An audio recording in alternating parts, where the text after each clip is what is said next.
Wendat.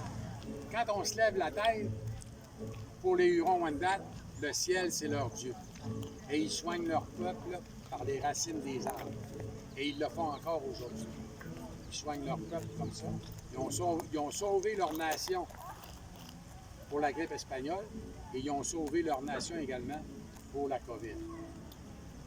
Lors du début, une petite fille qui s'appelait Ia a tombé malade. Ils ont essayé de la soigner avec ce qu'il y avait dans leurs racines, mais ils ont trouvé que la racine n'était pas assez forte. Donc, ils ont creusé alentour d'un gros arbre. Mais ils ont tellement creusé que l'arbre a tombé, la petite fille aussi. Elle est tombée dans l'océan. Elle est revenue sur la tortue que vous voyez en arrière de moi et qui a créé l'Amérique et les 5 continents. Et maman Crapaud, elle n'était pas satisfaite de ça. Elle a replongé pour aller chercher les grains de terre qui étaient tombés avec l'arbre et une branche de l'arbre. Et ça a créé l'arbre de vie Wendat, que vous voyez là-bas, qui est un pommier. Là, on a changé, là, c'est plus des oiseaux comme à Montréal, à Gatineau, c'est un pommier pour justement la nation Huron-Wendat. Et les Outards ont transporté Ia de la tortue à l'arbre là-bas. Et là, il a vécu là, ensemencé et travaillé sur la terre avec sa famille et ainsi de suite. Et elle est devenue la mère que vous voyez sur votre photo. Avec le bras, elle regarde sa progéniture, elle est triste. Et le papalus. Parce qu'elle voit que sa progéniture est en train de se détériorer et il n'en reste presque plus.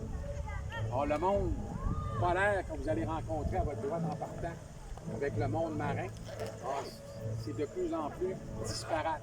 La même chose, vous allez rencontrer après ça les tigres, les lions, les girafes, les éléphants, alors les bisons. Alors, tous des animaux qui, de plus en plus, disparaissent de la planète pour différentes raisons qu'on connaît tous. Donc, c'est un signe en visitant de faire attention à la nature. C'est pour ça que vous ne rencontrez aucune poubelle sur le site. S'il y a quelque chose, on met ça dans nos poches. Quand on va sortir, là, il y a des poubelles. Il n'y a pas d'eau également sur le site. Le site, ça, c'est pas les mosaïculture. Alors, c'est le bois de Coulombe. Ils n'ont pas de fontaine ici. On a installé des petits bancs pour pouvoir vous reposer. 2 heures de repos. Il y a un belvédère pas loin des tigres. Et il y en a un autre avec la crème glacée, les biscuits Leclerc, le Racicard, la crème glacée en sortant. Je vous l'ai dit qu'il y avait 6 millions de plants dans 200 mosaïcultures. En descendant les marches, faites attention, parce que ce sont les marches originales du temps de la résidence. Vous en allez jusqu'à la fontaine au bout là-bas.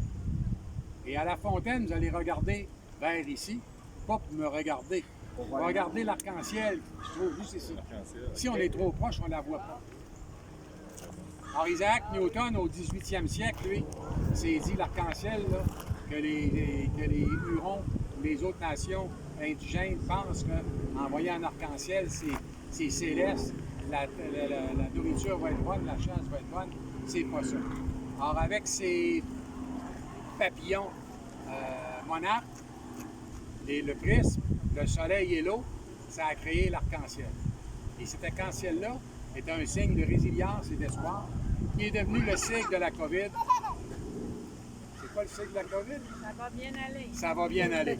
Alors, vous allez l'avoir dans ça, ça va bien aller. C'est le signe. Alors, bonne visite à tous. Merci beaucoup. Merci, M. André. Merci.